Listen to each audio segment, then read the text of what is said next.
हेरा फेरी नामक उपन्यास में बाबा अक्षय कुमार, बाबा परेश रावल और बाबा सुनील शेट्टी गाए थे कि देने वाला जब भी देता देता छप्पर फाड़ के। तो छप्पर फाड़ के भारतीय क्रिकेट प्रशंसकों को पिछले 2 साल में 2 आईसीसी ट्रॉफी 11 साल के अंतराल के बाद लगातार मिली हैं। लगातार 3 साल से भारत जो है अजेय होके फाइनल में प्रवेश कर रही है। लगातार 2 साल से भारत आईसीसी टूर्नामेंट में अजेय होके फाइनल खेल रही है और जीत भी रही है।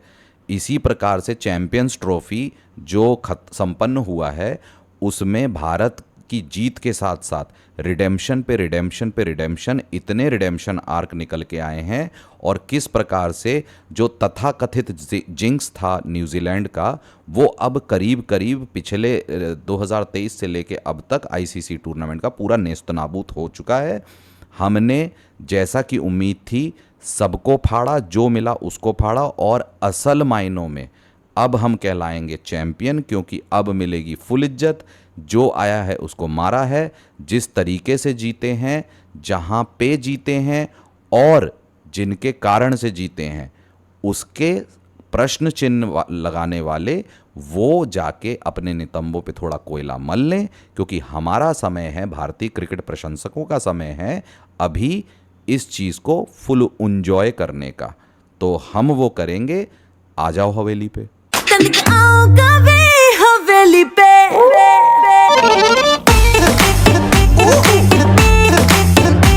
हवेली पे आजा, हवेली पे आजा। तो जी शुरू करेंगे बेइज्जती नंबर 12 किसकी?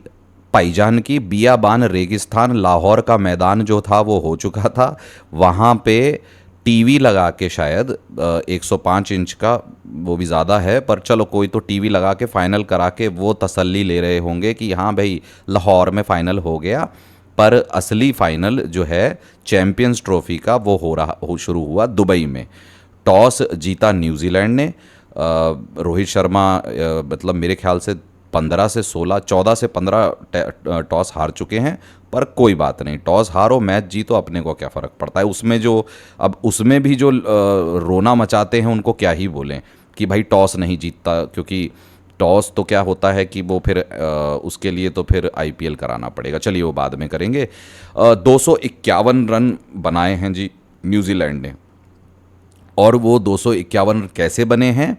पहला, उनकी जो बल्लेबाजी है, ठीक है, विल यंग जल्दी चले गए 15 रन पे। सचिन रविंद्र थोड़े से तेज़ खेले, लेकिन उनको भी कुलदीप यादव ने रगड़ दिया। उसके बाद केन मामा जो हैं बैड टच दे गए फिर से अपनी टीम को, है ना। 11 रन बनाए हैं। और फिर एक पारी आई है 101 रन गेंदों पे 63 रनों की। पहली पारी फाइनल में 101 रन पे 63। मैंने चर्चाएं नहीं सुनी इतनी इस पारी की। गोरा है ना साहब, तो नहीं बोलेंगे। हमारा एक खेल गया था तो उसको आज तक पेला जाता है, आज तक उसको बोला जाता है नहीं था तो बोला जाता था, लेकिन यहाँ पे कोई चर्चा ही नहीं है, क्योंकि अभी भी हमारा नेता कैसा हो, गोरे डेरिल मिचेल जैसा हो, भले ही वो 101 पे 63 की पारी खेल जाए। एकदम जाहिल वाली पारी, जलालत वाली भरी पारी। क्यों? क्योंकि पारी वो जैसी होगी, उसका टेक्निकल एनालिसिस अलग है। लेकिन अगर केएल राहुल को 2023 से आज तक इसी पारी के लिए इतना चिन्हित करके बोला जा रहा है, तो ये पारी भी उसी के बराबर है, उससे घटिया पारी है। तो डेरिल मिचेल 101 पे 63 हाईएस्ट रन स्कोरर थे बाय द वे वो, ठीक है। टॉम लट्ठम जो हैं वो भी जल्दी में निपटे। माइकल ब्रेसवेल जो हैं वो 40 पे 53 बना के गए।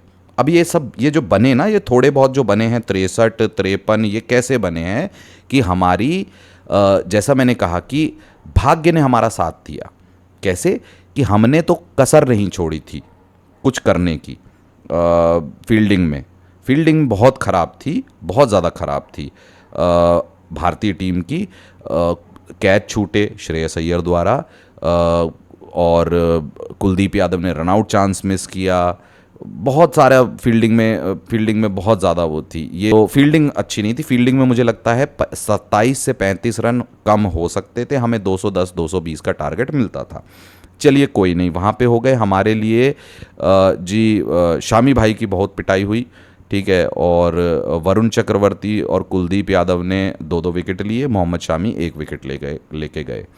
भारत जब बल्लेबाजी करने आए बहुत ही बेहतरीन, इस मैच से पहले कई कयास लगाई जा रही थी कि जी भाई कैसे है कि ये जो दो हैं रोहित शर्मा जो हैं वो पूरे चैंपियंस ट्रॉफी में विफल रहे हैं। उन जिन लोगों से मेरी बात हुई थी उनसे मैंने यही कहा कि देखिए भाई साहब, T20 वर्ल्ड कप को याद करिए, वहाँ पे एक तो सलामी बल्लेबाज को बल्लेबाजी को छेड़ा गया था, 3 नंबर से हटाया गया था।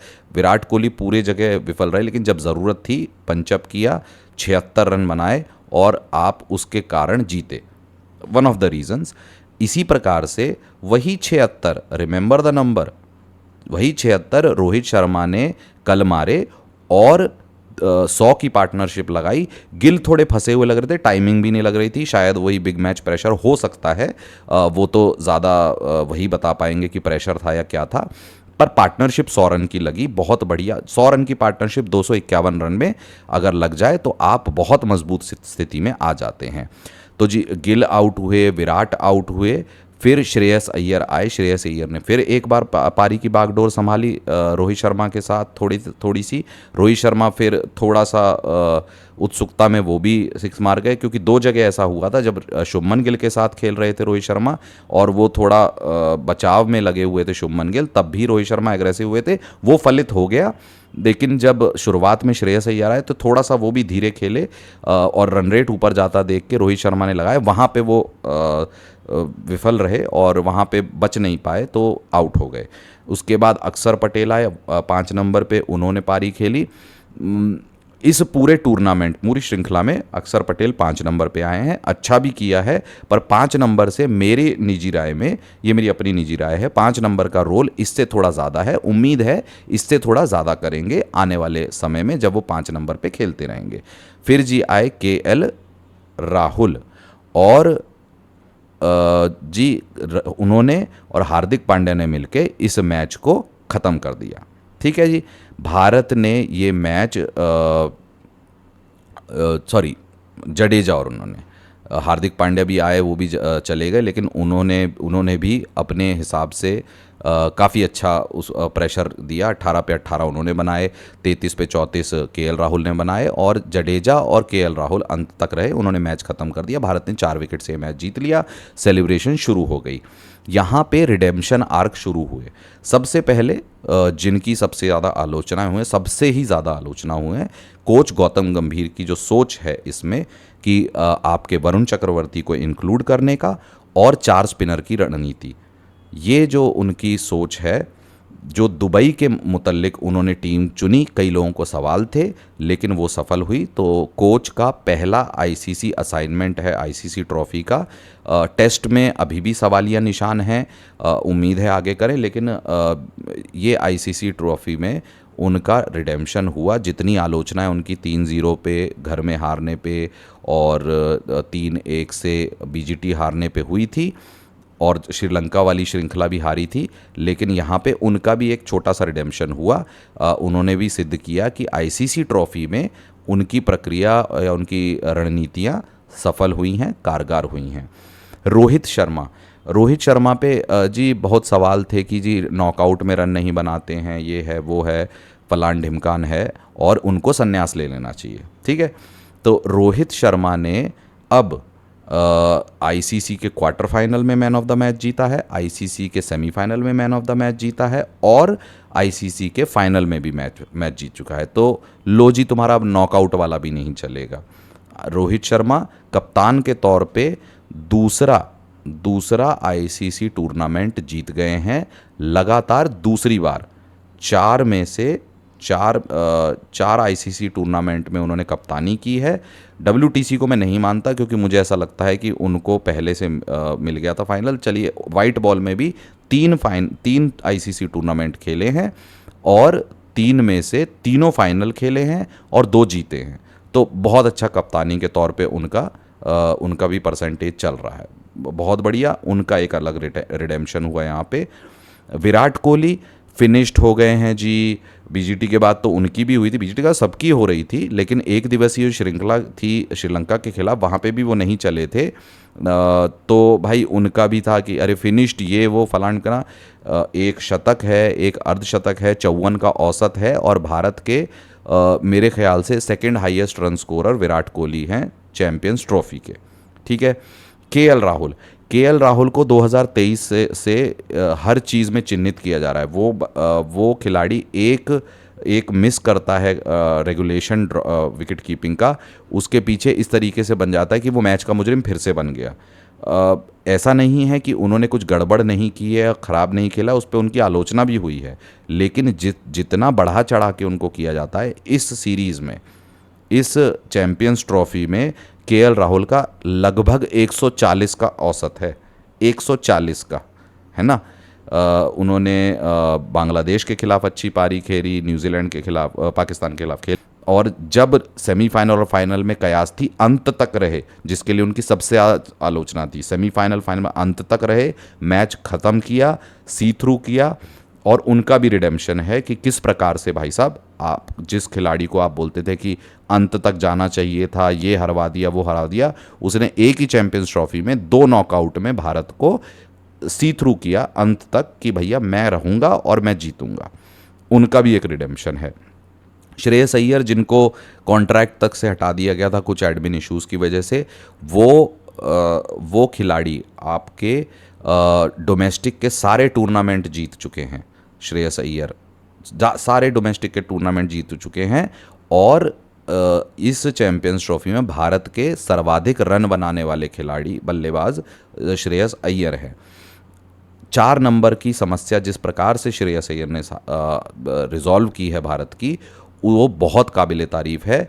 उनको मुझे ऐसा लगता है कि आने वाले समय में श्रेयस अय्यर जिस प्रकार से उनकी क्लच मेंटालिटी है, वो आने वाले समय में भारत के लिए कप्तान के तौर पे देखे जा सकते हैं। मेरी अपनी निजी राय है, एक दिवसीय में कम से कम। और उनका भी रिडेम्पशन हुआ, क्योंकि भाई देखिए कॉन्ट्रैक्ट वगैरह से जाना और उसके अलावा फिर उसको उसमें कर्मठता लेना, उस पर काम करना, ये नहीं कि नखरे दिखा के या फिर एटीट्यूड दिखा के आप और उस तरफ चले जाएं। काम किया, डोमेस्टिक गए, सारे डोमेस्टिक जीते, अब आए हैं यहाँ पे भी जीत में इतना बड़ा योगदान है भारत की, निरंतर प्रदर्शन आए हैं। तो श्रेयस अय्यर का भी भाई बहुत अच्छा रिडम्पशन हुआ है। मैं उम्मीद करूँगा आने वाले समय जैसी कॉन्ट्रैक्ट रिन्यू हो, श्रेयस अय्यर को top of the top contract मिले, क्योंकि वो आने वाले समय में next 5 years Shreyas Iyer will be India's top batter in ODI at least. तो उनका भी एक रिडेम्पशन आर्क हुआ। हार्दिक पांड्या 2017 के चैंपियंस ट्रॉफी में जैसा कि उन्होंने खुद कहा है, हार्दिक पांड्या ने, कि उनको ऐसा लगता था कि वो वहाँ से मैच निकाल सकते थे। जो एक दर्शक के तौर पे या बाहर से देखने वाले उसको डेड रबर मार रहे थे, लेकिन मुझे भी लगता है कहीं ना कहीं अगर लंबा जाते तो उसको निकाल लेते। उन्होंने यहाँ पे इतने बढ़िया बढ़िया योगदान दिए। नीचे आके 7 नंबर पे आके आपको वैसे भी कम ही समय मिलता है, लेकिन जब समय मिला, जब परिस्थिति इस तरीके से थोड़ी सी बनने भी लगी, वहाँ अपने स्किल सेट को बैक करके, और जो एटीट्यूड एट टाइम्स उनका थोड़ा आगे लगता है, वो एटीट्यूड के साथ सकारात्मक तरीके से अपने स्किल सेट को बैक करके भारत को वो मैचों से निकलवाया। फाइनल में भी जब लग रहा था कि थोड़ा सा हम पीछे जा रहे हैं, बहुत अच्छे से उन्होंने मेरे ख्याल से लगभग 100 की स्ट्राइक रेट से मार के भारत को उस परिस्थिति से निकाला, मैच जीता। तो उनका भी एक रिडेम्पशन आर्क है मेरे मुतालिक। वरुण चक्रवर्ती, जो आज से 4 साल पहले एक आईसीसी टूर्नामेंट में 2 मैच खेल के बाहर कर दिए गए थे, और अगेन इसमें फिर से गौतम गंभीर को, जो कोच साहब हैं, उनको क्रेडिट है, जहां उन्होंने वरुण चक्रवर्ती को वापस लाया। और वरुण चक्रवर्ती ने T20 आई, फिर घर में देवधर ट्रॉफी, और फिर अब यहाँ पे आते ही अपनी छाप छोड़ी है। जिस प्रकार से अपनी छाप छोड़ी है, बहुत ज़्यादा जो बोलते हैं एक्स फैक्टर निकल के आए हैं। जब जब वो आए तब लग रहा था विकेट लग रहे हैं तीनों मैचों में, और बहुत बड़ा कारण भारत की कैंपेन में भारत की कैंपेन को सक्सेसफुल होने का, और वरुण चक्रवर्ती का भी इस प्रकार से एक रिडेम्पशन आर्क मेरे मुताल्लिक है। मोहम्मद शामी भाई, मतलब जैसे उनका तो ये कहेंगे उनका प्रदर्शन थोड़ा ढीला था, पौने से भी गए थे, पर मोहम्मद शामी के इंक्लूजन के लिए तो ये है कि ये चर्चाएं चलती थी कि मोहम्मद शामी जो जो आईसीसी टूर्नामेंट खेले हैं वो सब भारत हार गई है, जबकि आईसीसी टूर्नामेंट में मोहम्मद शामी के जो आंकड़े हैं, प्रदर्शन हैं, वो हमारे जो बेस्ट बॉलर हैं बुमराह उनसे भी बेहतर हैं आईसीसी टूर्नामेंट में वाइट बॉल में। तो उनका भी, उनके लिए भी एक अच्छा है कि उनके टीम में रहते टीम जीती, तो शामी भाई के लिए भी बहुत खुशी है। उनका भी एक छोटा सा ऐसे ही रिडेम्पशन है। रविंद्र जडेजा ने जिस तरीके से बॉलिंग की है, रविंद्र जडेजा जिस तरीके से गेंदबाजी की है, फील्डिंग में तो खैर अभी अगर रीसेंसी बायस से लोग कह दें कि भाई जो है ग्लेन फिलिप्स वो, I am sorry, Ravindra Jadeja overall is the best fielder in this world. वो सिर्फ उछल उछल के कैच लेने वाला नहीं होता, फील्डिंग से रन रोकना, रन आउट और जिस तरीके से वो क्षेत्र रक्षण पूरा करते हैं वो बहुत बढ़िया। ग्लेन फिलिप्स अपने तौर पे और अभी रीसेंट टाइम्स में 2022 के बाद से काफ़ी अच्छे फील्डर हैं, पहले से भी रहे हैं, पर Ravindra Jadeja is still the best fielder in the world. और उसके साथ अपनी गेंदबाजी से प्रदर्शन, बल्लेबाजी उनकी इतनी आई नहीं है तो हम उतना तो उस जज नहीं कर सकते, लेकिन जो उनको जहां मौका मिला क्षेत्र रक्षण में और अपनी गेंदबाजी से बहुत सारी, ये मेरे निजी तौर पे है उनका रिडेम्पशन, क्योंकि मुझे कई लोगों से सुना था मैंने कि जी जडेजा आपके लिए एक एनपीए हैं टीम में, तो ऐसा I am sorry, Jadeja is still one of the best fielder, one of the prime spinners in Indian cricket. और अब उनका प्रदर्शन, उनका होना बहुत ज़्यादा बड़ा एसेट है भारतीय टीम के लिए। तो ये कुछ रिडेम्पशन थे। इसके अलावा जो विधवा विलाप चल रहा है कि जी ये हो गया वो गया, अभी तक मुझे समझ नहीं आता अभी तक क्यों लोग इस मारे रो रहे हैं कि जी दुबई में हो गया, ये हो गया। उसको ट्रोलिंग अपनी जगह है, बकैती अपनी जगह है, लेकिन साहब सारे बोर्ड बैठ के उस मीटिंग में ये भी प्रस्तुत किया गया था कि पूरा साउथ अफ्रीका में करा लो, तब हामी भर देनी थी, तब तो किसी ने नहीं भरी, अब क्यों रो रहे हो। यहाँ से होने पहले ये यहाँ गए हैं जी, सबकी टीम को ट्रैवल करना पड़ गया, ये ट्रैवलिंग के तो बचाया जा रहा था ना। श्रीलंका और साउथ अफ्रीका प्रस्तुत की गई थी, विकल्प के तौर पे नहीं लिया क्योंकि आपको कुछ छपाई करनी थी, अपने आईबॉल्स लेने थे, तो अब कर लो, है ना। उसके अलावा जी ये बॉलर नहीं था, उसमें वो बॉलर नहीं था, साहब न्यूजीलैंड बिना टिम साउदी और बोल्ट के फाइनल पहुंच गई क्योंकि उनकी रणनीति थी, ठीक है। ऑस्ट्रेलिया पैट कमिंस और स्टार्क और हेजलवुड के बिना नहीं पहुंची, ये ऑस्ट्रेलिया की गलती है, उनकी गलती है कि वहाँ बैठ के वो आईपीएल के लिए तैयारी कर रहे हैं लेकिन अपने देश के लिए खेलने नहीं आए, वो उनकी गलती, हमने किसी को नहीं रोका, हम अपना गए। हमारे बोर्ड और हमारी सरकार ने जिस प्रकार से निर्धारित किया, हमारी टीम वैसे खेलने गई, वैसे खेली और जीती। ये बहानेबाजी तो नहीं है। तो फिर एक काम करिए, ये जो इररेलेवेंट टीम है इंग्लैंड नाम की, इनका वो वर्ल्ड कप वापस ले लीजिए, इनको भी बोलिए, क्योंकि फिर तो अपने होम एडवांटेज के साथ जो टीम बाउंड्री काउंट और अंपायर की बेवकूफ़ी से जीत रही है, तो फिर उनको तो होम एडवांटेज का भी पूरे तरीके से फ़ायदा नहीं उठा पा रहे। हमारे तो होम एडवांटेज भी नहीं था ये। तो बात यह है कि जब हाथी चले बाजार तो कुत्ते भौंके हज़ार। तो जो भौंक रहे हैं उनको भौंकने दीजिए। मेरा तो सबसे निवेदन होगा कि उनको जवाब मत दीजिए, उनके देखिए, उनके विधवा विलाप देख के आनंद लीजिए, क्योंकि जब 11 साल से हमारी टीम निरंतर प्रयास करती थी और नहीं जीत पाती थी तो हमें दुख होता था। आज खुशी, और तब भी ये लोग वही कर रहे होते थे। ऐसा नहीं है कि ये इंग्लैंड या ऑस्ट्रेलिया या साउथ अफ्रीका के मिलर या फिर इंग्लैंड के वॉन या कोई जो भी हैं वो कर रहे हो ये सब। हमारे खुद के भारतवर्ष में कई ऐसे लोग हैं जिनके नितंबों के छिद्रों में कोयला मला हुआ है क्योंकि भारत जीत गई है। ये वो लोग हैं जो बर्दाश्त नहीं कर सकते कि कल जाके जब मैं ट्विटर पे जाऊंगा, जब मैं सोशल मीडिया पे जाऊंगा, तब जी जिसने कभी मुझे ट्रोल किया था, जिसको मैंने कभी ट्रोल किया था, वो मुझे वापस ट्रोल कर देगा, क्योंकि मैंने जिसको क्या बोलते हैं वो आइडोलो है ना, इनके आइडोलो हैं, इनके आइडोलो नहीं है, ये दिमाग से पैदल लोग हैं, इनकी सुननी भी नहीं चाहिए, इनको तवज्जो भी नहीं देना चाहिए। ये आइडोलों के नाम पे अपने जीवन का एक्नॉलेजमेंट ढूंढते हैं। ये वही लोग हैं जो आज की डेट में भारतीय क्रिकेट की जीत में, भारतीय क्रिकेट के प्रशंसक के तौर पे अगर कम से कम 24 से 48 घंटे भी उसमें खुश नहीं रह सकता, उसका कोई आइडोलो नहीं है। उसके जीवन में और दिमाग में बहुत बड़ा गोलो है। गोलो मतलब गड्ढा है उनके दिमागों में। तो मैं तो फिर से यही कहूँगा सबको कि बहुत बहुत धन्यवाद और बहुत बहुत मुबारकबाद आपस में एक दूसरे को दें और प्रसन्न रहें। कम से कम 24 से 48 घंटे तो रहें, क्योंकि भारत 11 साल के बाद लगातार 2 साल जीत रही है। हम ट्रॉफ़ी के पास पहुंचते जा रहे हैं। 8 आईसीसी ट्रॉफ़ी वैसे तो हो जाती हैं, क्योंकि अगर देखा जाए तो कोई गिनता नहीं है कि 1985 में भी एक Benson and hedges world championship हुई थी।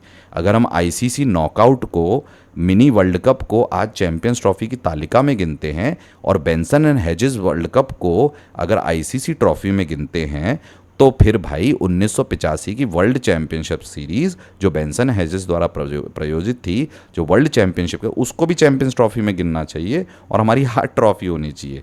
चलिए कोई बात नहीं, वो नहीं गिने हमारी क्या है। हम तो मानते हैं कि वर्ल्ड कप था, मिनी वर्ल्ड कप के नाम से मशहूर था उस समय, जैसा कि सुना है मैंने।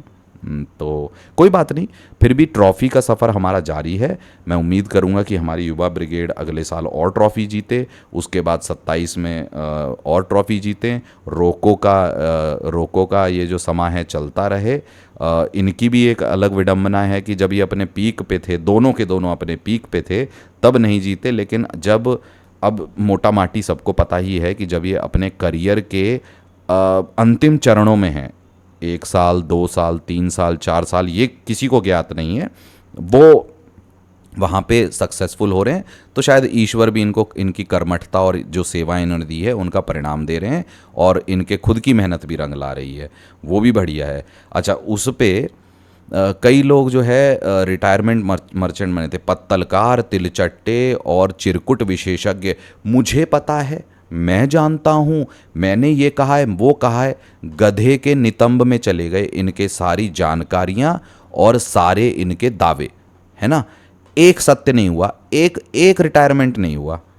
एक मैं कह रहा हूँ कि सपोर्ट स्टाफ तक ने रिटायरमेंट नहीं लिया, खिलाड़ी दूर की बात है, उल्टा इनके ऊपर मूत्र विसर्जन कर गए। देखिए, One more thing, I'm not going to retire from this form. है ना। तो वो इनके मूत्र विसर्जन कर गए इनके पत्तलकारों के दावों पे, तिलचट्टों के इरादों पे और चिरकुट विशेषज्ञों की कामनाओं पे, है ना। रोहित शर्मा प्रेस वार्ता में भी बोल गए कि भैया ऐसा कुछ नहीं है। तो मैं फिर कहूँगा कि we don't need the media, we don't need this toxic alternative media, we are the media. जो अच्छी चर्चाएं सकारात्मक तौर पे करते हैं और आलोचनाएं भी करते हैं, उनको सुनिए और इसी तरीके से आगे चर्चा करेंगे। WPL पे भी चर्चा होती रहेगी और अब भारत का त्यौहार भी आ रहा है जी, IPL, तो उस पे भी चर्चा होगी। और सभी को मुबारकबाद भारत की 7वीं ICC ट्रॉफ़ी, ब्रैकेट में 8वीं जीतने के लिए। राम राम, हर हर महादेव, श्री राधे, नमस्कार, सत श्री अकाल, सलाम और हालेलुया। हवेली पे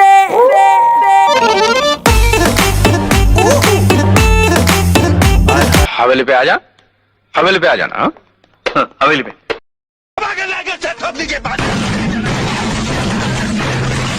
पूरा साल मेहनत करता हूँ आपके लिए बेटा, ऐसा नहीं चलेगा।